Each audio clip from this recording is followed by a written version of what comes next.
And one of the ways it ties into what you've been writing about, Daniel, is that the Democratic Party just lost sight of the bigger picture over the years. They weren't focused on state legislatures. They ceded a lot of those legislatures to Republicans. And so a lot of states are in a position right now where the Republican Party can, decide to ban abortion very easily or to pull back voting rights more easily in places where there are still a lot of Democratic voters.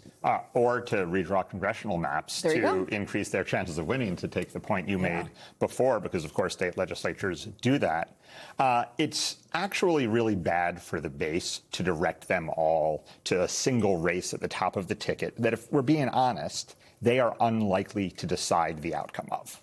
But when you actually focus energy, and we've seen this on the right wing for more than 50 years, at the local level, you get two things. One, you get the kind of significant power you were talking about on the most important issues, but you also get a base who starts feeling their power because they're deciding the outcome. And so the focus on national politics as the conversation is itself a frustrating conversation for an activist who wants to make a difference. So is there money now being directed into local races, maybe in places where Democrats can't win a state seat, but they can win a local election? More, but not nearly enough. Still really less than a penny on the dollar. I co-founded an organization called the States Project that's all about trying to give people the information and tools to focus their dollars and organizing at state legislative races, and it's helping.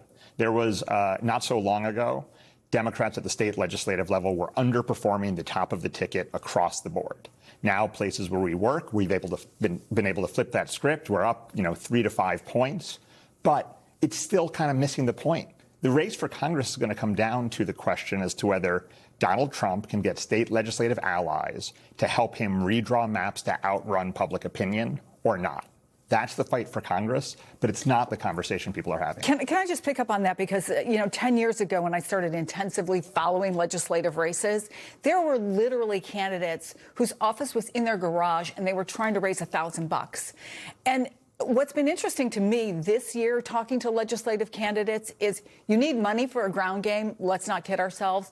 But they're going back to that old-fashioned, I'm going to knock on as many doors, I'm going to stand outside of as many public places as I can and talk to as many people.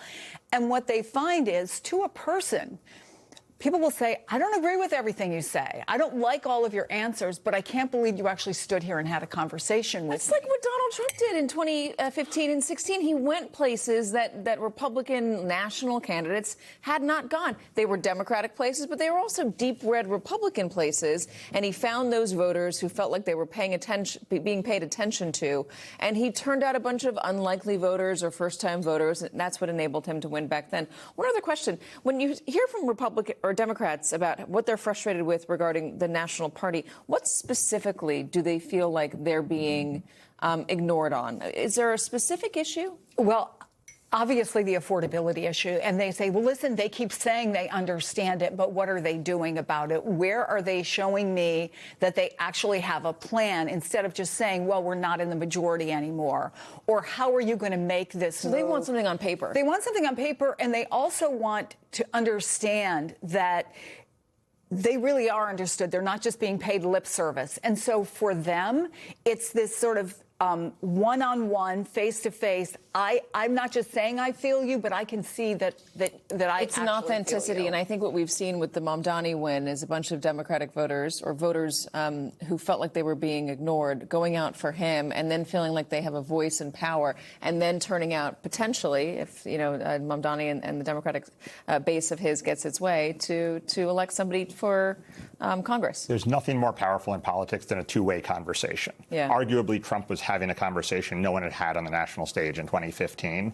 State legislative candidates get to have two-way conversations every day, especially if you can free them from being on the phone with special interests raising money. You knock on a door, you stand outside a supermarket, you talk to the local press, and that gives people hope and power and delivers for them. Let's get a new slate of candidates and politicians that will get rid of the problem of money in politics, or start to address it, maybe start to address the problem of redistricting, and I don't know, term limits. And I think those three things, if you settle them, and we're going to be in good politics shape. And how it's used. Well, how it's used, exactly. We are going to be in bad shape if I continue this conversation, because I'm told I have to go. Sit tight. The next hour of the moment.